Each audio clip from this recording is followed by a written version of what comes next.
Vous voyez, très souvent, si nous sommes dans des circonstances qui nous font mal, ou si vous avez grandi dans une situation où vous avez été blessé, peut-être que vous n'avez pas reçu d'amour ou d'attention, ou vous avez subi beaucoup d'abus verbal, ou quelqu'un vous a dit que vous étiez mauvais tout le temps, ou trouvait quelque chose de mal en vous, et vous disait des choses critiques. Tu n'accompliras jamais rien. Pourquoi ne peux-tu pas être comme ton frère ou comme ta sœur?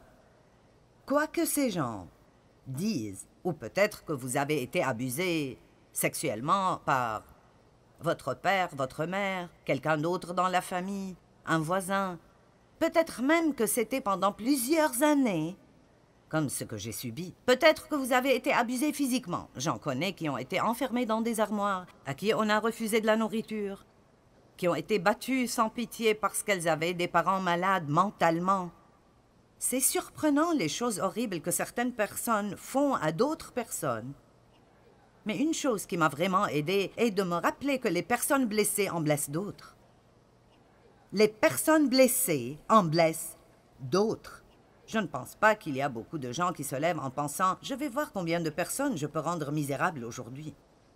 Les gens, dans plusieurs cas, agissent à cause de leur propre peine.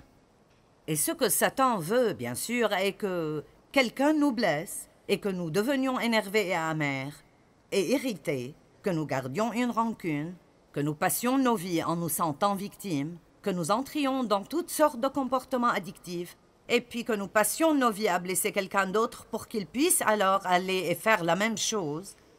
Et puis ça continue comme cela de génération en génération. Mais je suis là pour vous annoncer de bonnes nouvelles. Que si vous avez été blessé dans le passé, ça n'a pas besoin d'aller plus loin que vous à quelqu'un d'autre. Vous avez le privilège de parler au nom de Jésus et de croire en la puissance de Dieu pour non seulement vous guérir complètement et vous transformer comme si ça ne vous est jamais arrivé, mais pour ne jamais laisser ceci aller à quelqu'un d'autre dans votre génération. Et ceci est de merveilleuses bonnes nouvelles.